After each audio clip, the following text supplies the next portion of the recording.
mais Viviane prépare de beaucoup de surprises yoo xamante ni pour mélomanes yi la way bi nag ñu ngi ciy bëggal sunu xarit yëpp ak fu ngeen mënti nekk surtout ceux qui nous regardent depuis la Côte d'Ivoire puisque bërki démb ci spectacle bi mu fa doon amal c'était magnifique.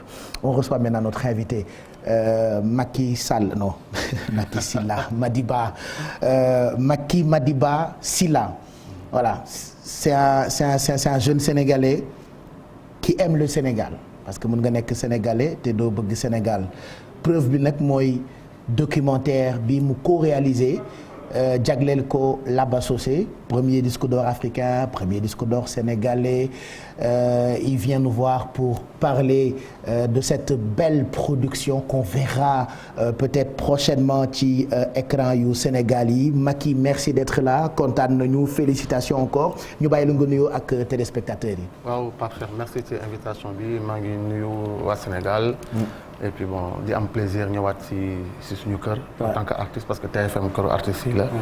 et puis di féliciter aussi grand bi ci album bu bees bi mu génnee.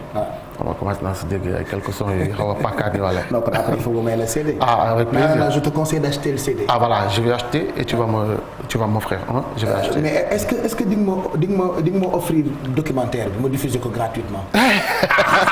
mais voilà il aussi hein. Il a dépensé beaucoup d'argent pour ça. non mais je vais acheter da nga jënd benn ñu jox la benn. di nga jënd benn quand même d'accord bon ce que je peux te promettre. mooy da ngay jënd benn album ma may la affiche. all right voilà mën naa la may affiche. voilà deal sax boo bëggee ma may la ko comme ça nga yóbbaale ko. voilà on n'est pas là pour parler de Youssou Ndour. mais pour parler de ce documentaire. Pourquoi Laba Sossé c'est-à-dire c'est la question que presque tout le monde se pose. D'abord t'es un jeune. peut-être fekkewuloo génération Laba Sossé. mais gëstu nga ba génne documentaire boo xamante ni les gens qui ont eu la chance de regarder ça dañu apprécier et c'est magnifique quoi pourquoi Laba Sossé. waaw justement parce que dama sentiroon benn vide.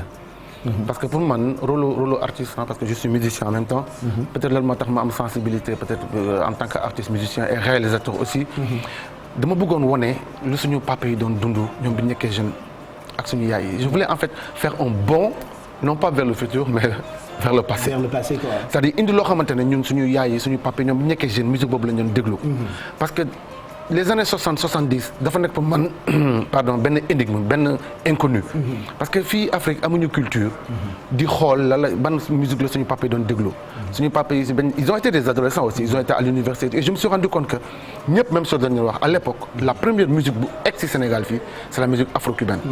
bon on n'est pas là pour parler de Youssou Ndour mais même lui il a commencé par la musique afro-cubaine comme ñoom ñëpp les Thione Seck ñoom Diougou Dieng Mar Seck toute cette génération. les Medoune Diallo dama bëggoon à travers Laba Sossé que je raconte un petit peu l'histoire de la musique sénégalaise. D'accord. Pour créer ce qu'on appelle une transgénérationnalité. entre les générations mooy ñun suñu génération comme tu dis ah.